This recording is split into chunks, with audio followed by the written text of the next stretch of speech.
Yo, welcome to another banging episode of Africa Rising.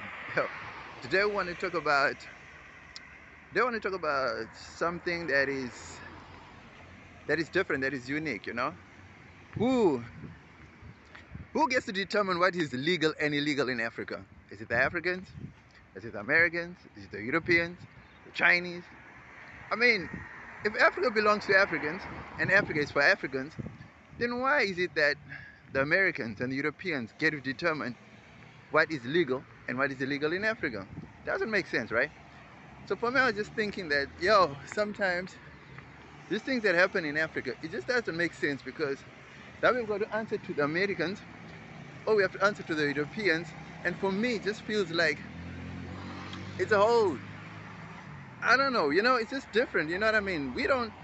Americans and the Europeans, they don't answer to anybody. You know what I'm saying? They don't answer to anyone, bruh. They do their own things. You know what I mean? So why do we have to answer to them?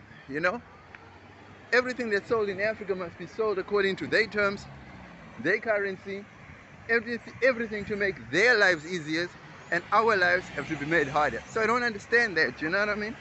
At the end of the day, Africa is suffering simply because Africa doesn't have its own voice. Everything is determined by other people, by outsiders, by foreigners. You know what I'm saying? So how is Africa supposed to grow and move forward when Africa has to answer to other people? You know what I mean? For me, I feel sad that our leaders don't see things that way. You know what I mean? It's just sad because, honestly speaking, Africa is supposed to be miles ahead simply because Africa would be answering to its own leaders, dancing to its own tune. You know what I mean? But no, it's not like that. So how is Africa supposed to grow if Africa can't even trade and do business and do politics its own way? Do you understand what I mean? That just doesn't make sense to me. So why do the bodies like the AU exist, if they're not there to help enforce African laws and African visions and African way of life? You know what I mean?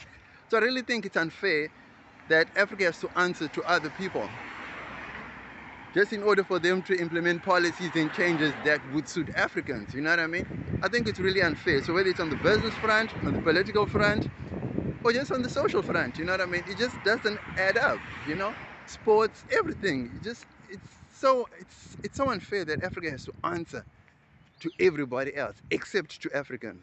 Man, I don't know how this is going to end, but okay. Let me know what you think about this topic. Any comments, let me know down below. Holla.